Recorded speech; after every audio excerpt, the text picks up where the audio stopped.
Welcome everyone to this presentation of MNC. MNC is a popular denominatory term for multinational corporations. Yes, we will be talking about multinational corporation. Why did it come into existence in the first place, and how important it is in today's world economy, as the case might be. So, global dimensions of management, let us understand what led to it. There are a lot of events that have a bigger implications. Let's say the collapse of Soviet Union or the end of the Cold War era, as I may say so. Thereafter, we would like to say the next biggest communist market or the biggest market of all times is the opening of China eventually is happening. Improved access in terms of telecommunications, steady growth of MNCs. I repeat, MNCs are abbreviated form for multinational companies. The European Community, the NAFTA, the North American Free Trade Agreement, and the GATT, General Agreement on Trade and Tariff, as we say so. Now, these have far-reaching implications, and as a result, about the present existence of the world economy, the status of the world trade, all depends on general agreement on trade and tariffs, on NAFTA as a free trade zones. Then we have come with free trade agreements with a number of countries altogether. Now, what are we looking at it? We are looking post Cold War era, the collapse of Soviet Union, post the polarization of the world in the capitalist economy and the communist economy. In fact, the existing communist economy, as far as China is concerned, is also opening up its border for a bigger amount of trades. So, international management, the conduct of the business and other operation in foreign countries. We are talking about working overseas in the foreign operations of our domestic firms, working overseas for a foreign firm on behalf of a foreign firm, and probably when you work in a foreign offshore place in a foreign firm, foreign country, but in your own company, a company which is grown out of your own home, absolutely, from your within the boundaries of your countries. So you basically a representative of the company in the foreign land. But what happens when you are working for some third world country or third country altogether for a different company other than your homegrown products or homegrown country? So you're working overseas for a foreign firm, working as a domestic employee of a foreign firm operating in your company. Probably this is what comes in a major leave, wherein you are working in your own country but for a foreign firm. So look what has happened. There are ambit that needs to be explored. So why? The reason is, why do the organizations go international? Number one reason is for profits, for new markets, raw material, financial capital, and lower labor cost, as the case might be. We are talking about profits, you're talking about new markets, raw material, financial capital, as the case might be, and low labor cost. We want to make more money, as in profits. We want to make our presence felt, as in new market. We need to explore or tap the raw material sources. We're talking about the financial capital, the lower labor cost.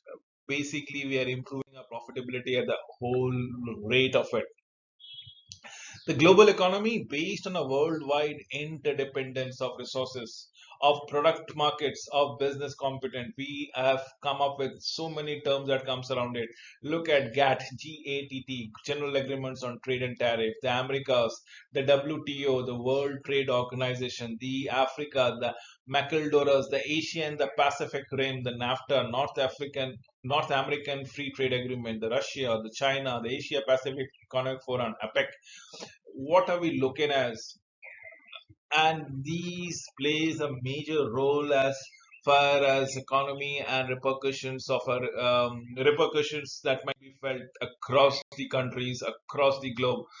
So international business is exclusively a conduct for a profit transaction. Exclusively, I am saying exclusively for a profit transaction, and so on and so forth, that comes in your that needs to be understood. We are talking about goods, services, nationwide issues then and there. We're talking about international business strategy. Now, there are various modes of entry to the market. Market entry modes can be global sourcing, can be exporting, can be importing. Obviously, licensing is one of them, where you basically give your license or give a royalty based commission for the local entity who will be working as per your standard operating procedures, and that is it.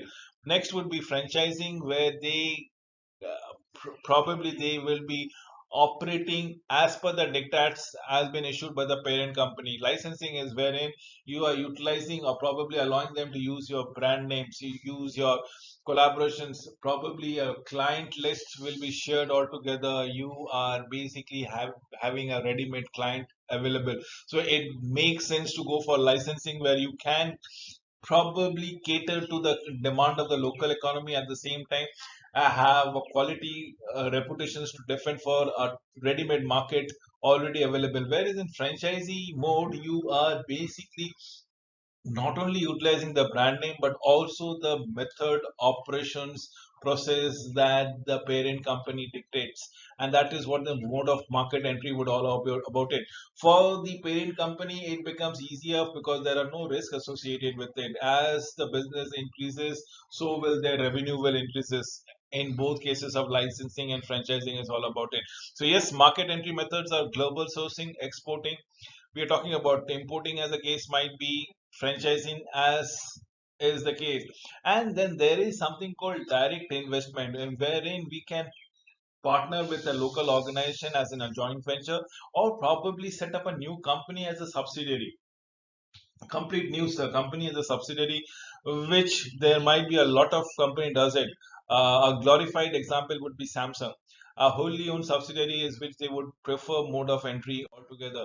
So multinational corporation, a business firm with extensive international operation, more than one country, one foreign countries, if I may say so. We are talking about it. Multinational organizations are organizations like Red Cross, whose non-profit missions and operating spans across the globe as the case might be. This is what we are looking forward to. Types of MNCs, yes, we are talking about transnational corporation which tries to operate on a borderless basis without being identified with a one national as a home. So they are present, ever present in all of the organization across the globe, across the countries, across the continent, and without owning up the characters that this belong to a particular organization per se. So they are ever present. Ethnocentric is a strict headquarters control, absolutely direct control over the headquarters over the foreign operation, expects the operate in one particular fashion, the same way that as it does on the home. Wherein we are talking about polycentric. Polycentric gives a lot of foreign operations more operating freedom. Absolutely, it is come what you may, where it is multiple viewpoints have been adjusted so that the best optimum operation methodology has been adopted. Respects market differences among countries. Treat each country as a separate competitive domain. This is what we are looking forward to it. Like traditionally, it seeks total integrations of global operations by operating without home country prejudices, making major decisions for global perspective, employing senior executive from many of the different countries, if I may say so, is the case scenario out here. So yes, unlike polycentric, geocentric is already seeking to integrate the global operation without the home country prejudices at all, making major decisions for the global perspective and employing senior executives from n numbers of countries.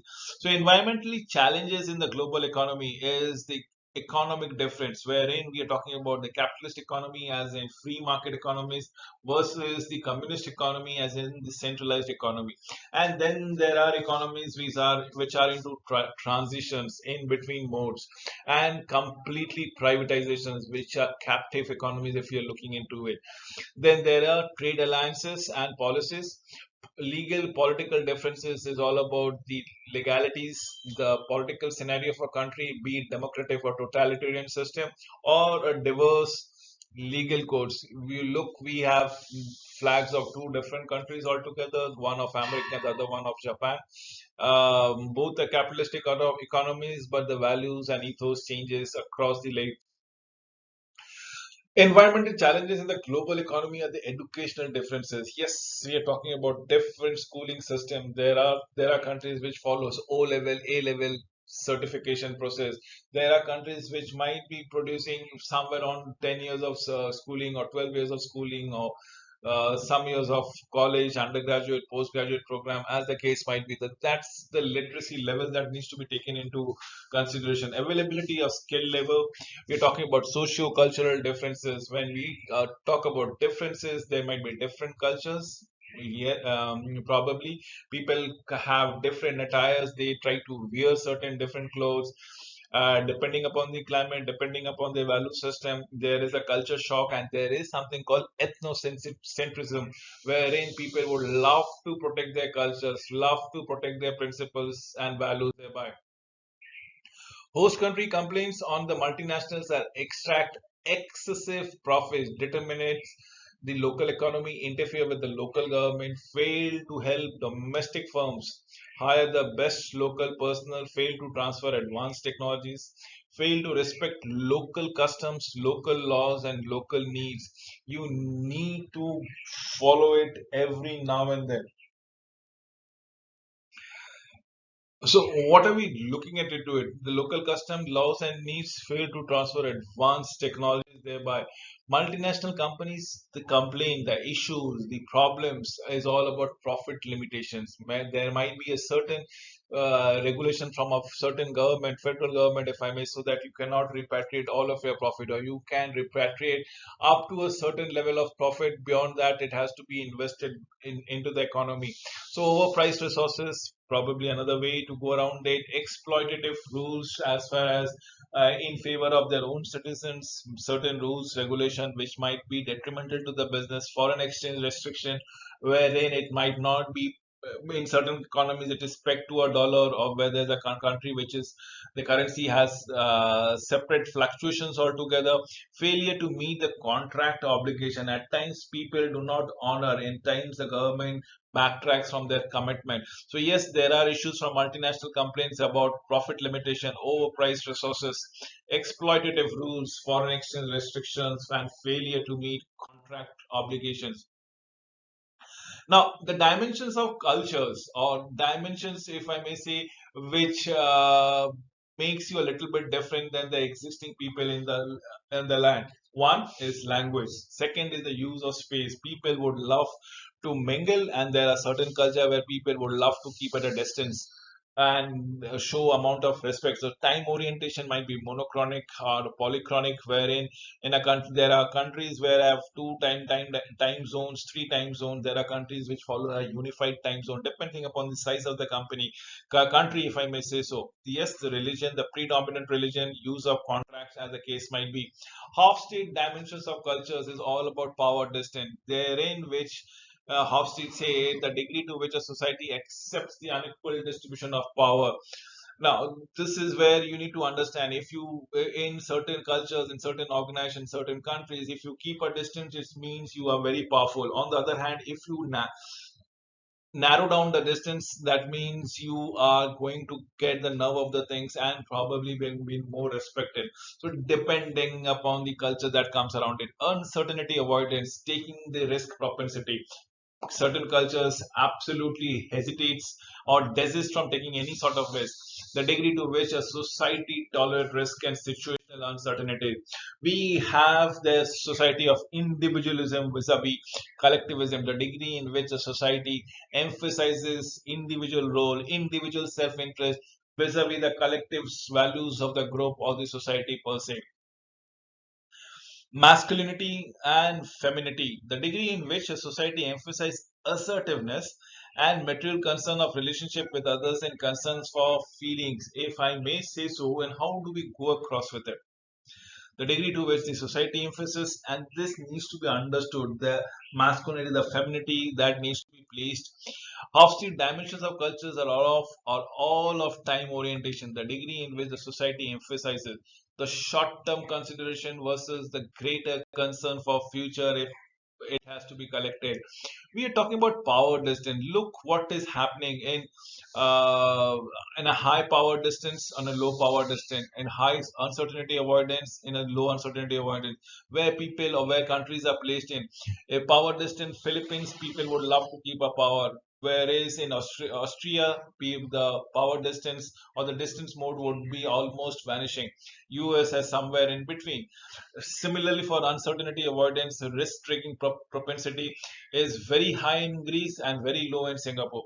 US is again somewhere towards the lower end. Individualism is all the very high in United States, where it is very low in Venezuela. It's all community feeling. Japan comes in between somewhere down the corner. Masculinity, whereas Japan is all about being there, done that kind of things, having a faith in their principles.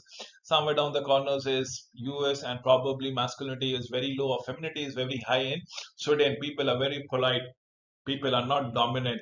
Time orientations, yes, there are countries with a different time zone. As in Japan, they have a single time zone. In US, they might have a multiple time zone, as the case might be.